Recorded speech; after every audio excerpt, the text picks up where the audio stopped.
are you going to be willing to send American peacekeepers to Ukraine? Well, we're going to work with Ukraine, we're going to work with everybody, and we're going to make sure that if there's peace, the peace is going to stay long-term. This is very long-term. We're not talking about a 2-year peace and then we end up in this mess again. We're going to make sure that everything's good. We'll work with Russia, we're going to work with Ukraine, and we're going to make sure it works.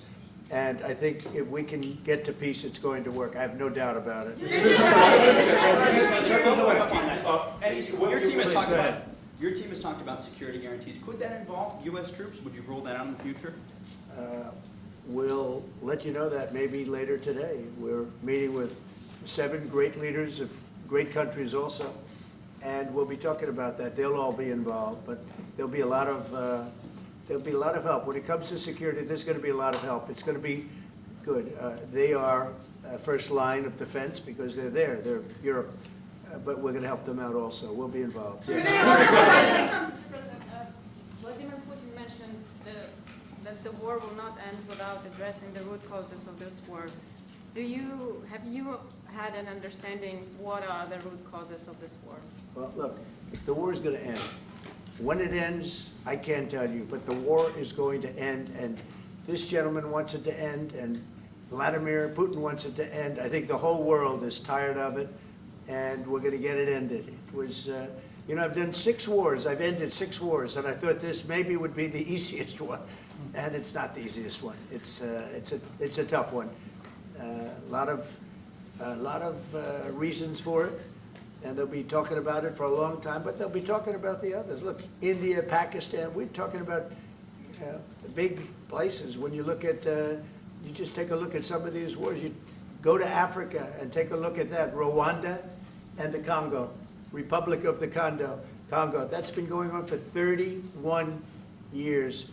And so we've done a total of 6, and we really have 6, not including the fact that we obliterated, and it turned out to be a total obliteration, the nuclear, as you said, the future nuclear capability of Iran.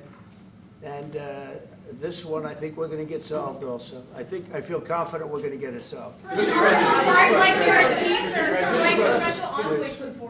you, Mr. President. Can you tell us about your conversations with European leaders and what they need to see to support an end to the war? Yeah, well, we're going to be meeting with a great representative group and 7 very powerful, very big countries, and great people, all friends of mine and friends of yours.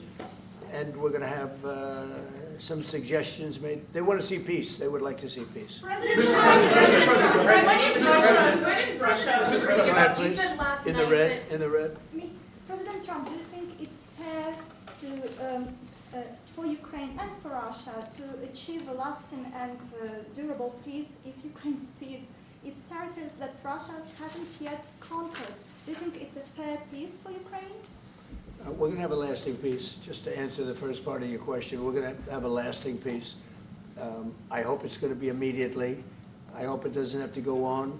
And I think people of the whole world is going to be very happy when that's announced. Mr. President, you posted on social media, Mr. President, a very touching letter from the First Lady. And the letter was hand-delivered to President Putin. And it calls for an end to the war, essentially, because of the children and the children's future. Why did the First Lady feel that letter was necessary? Was it because she believes that Mr. Putin is the aggressor in the war? Is a similar letter being hand-delivered to President Zelenskyy? So the First Lady felt very strongly. She's watched the same thing that you watch and that I watch. I see things that you don't get to see, and it's horrible.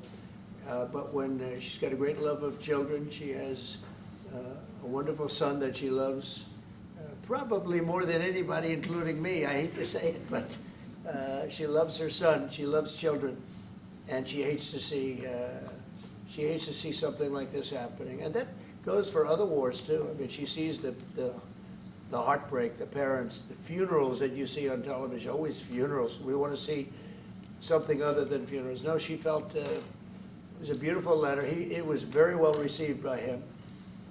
And she did ask me to say, you know, she would love to see this end.